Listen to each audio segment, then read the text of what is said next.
सांसद सुरेश कश्यप ने शिमला में पत्रकारों से बातचीत के दौरान गैस और पेट्रोल के बढ़ते दामों सहित कई अहम मुद्दों पर अपनी बात रखी। उन्होंने कहा कि केंद्र सरकार वैश्विक परिस्थितियों और कच्चे तेल की अंतर्राष्ट्रीय कीमतों के अनुसार नीति बनाती है और इन पर नियंत्रण के लिए लगातार प्रयासरत है। कश्यप ने विपक्ष पर निशाना साधते हुए कहा कि कांग्रेस महंगाई के मुद्दे पर राजनीति कर रही है, जबकि सच्चाई यह है कि कोविड महामारी और वैश्विक संकट के बावजूद देश की अर्थव्यवस्था मजबूत बनी हुई है। उन्होंने दावा किया कि सरकार ने उज्ज्वला योजना जैसी पहलों से लाखों गरीब परिवारों को राहत दी है और आने वाले समय में पेट्रोल डीजल के दामों को लेकर और भी राहत दी जा सकती है। अपने स्थापना दिवस के अवसर पर पूरे देश भर में जो हमारे सक्रिय कार्यकर्ता हैं उनके सम्मेलन आयोजित करने का निर्णय लिया और उसी उपलक्ष्य में आज जिला शिमला का हमारा सक्रिय सदस्यता का सम्मेलन है। आज देश में भारतीय जनता पार्टी देश ही नहीं दुनिया की सबसे बड़ी पार्टी है, सबसे बड़ा राजनीतिक दल है और 18 करोड़ के करीब जिसके प्राइमरी मेंबर्स हैं।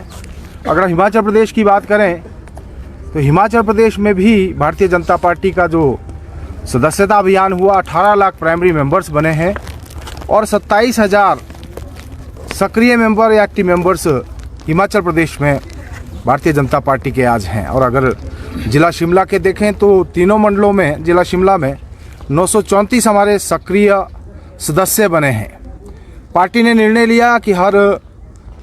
विधानसभा क्षेत्र में इस प्रकार के सम्मेलन आयोजित करके जो हमारे सक्रिय सदस्य हैं उनका सम्मान करें और उस कड़ी में हमारे विभिन्न हिमाचल प्रदेश में भी विभिन्न जिलों में ये सम्मेलन आयोजित हो रहे हैं। मुझे आज 2 विधानसभा क्षेत्रों में एक शिमला शहरी और इसके बाद कसुम्पटी विधानसभा क्षेत्र का जो सम्मेलन है उसको संबोधित करना है। माननीय मोदी जी के नेतृत्व में जिस प्रकार से 2047 तक इस देश को विकसित राष्ट्र बनाने का लक्ष्य है और उस दिशा में आज आगे बढ़ रहे हैं। 11 साल का जो कार्यकाल और ऐतिहासिक कार्यकाल रहा, ऐसे ऐतिहासिक निर्णय इन 11 सालों में हुए जिसके बारे में हम सोच भी नहीं सकते थे।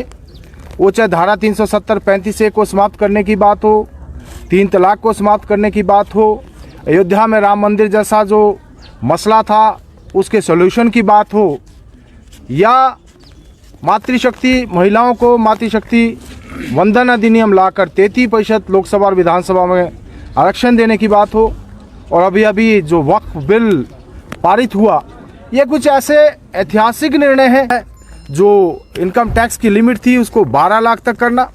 ऐसे कुछ निर्णय हैं जो निश्चित रूप से इस देश को आगे ले जाने के लिए, इस देश को जो विकसित राष्ट्र बनाने का जो सपना है 2047 में जब हम आज़ादी के 100 वर्ष पूरे करेंगे तो निश्चित रूप से सपने को साकार होता हम देखने वाले हैं। और भारतीय जनता पार्टी आज जिस मजबूती के साथ आगे बढ़ रही है, आज जहां 13 राज्यों में विशुद्ध भारतीय जनता पार्टी की सरकार है, 7 राज्यों में हमारी कोalition की सरकार है, बढ़ रही हिमाचल प्रदेश में भी, निश्चित रूप से प्रदेश में भी बहुत जल्दी, क्योंकि आज आम जनमान आगे ले जाने में जिस करते हैं, हम उपभोक्ता हैं, बाहर से मंगवाते हैं, तो वैश्विक स्तर के ऊपर जिस प्रकार से इसमें बढ़ोतरी होती है तो देश को और हमको भी उसका खामियाजा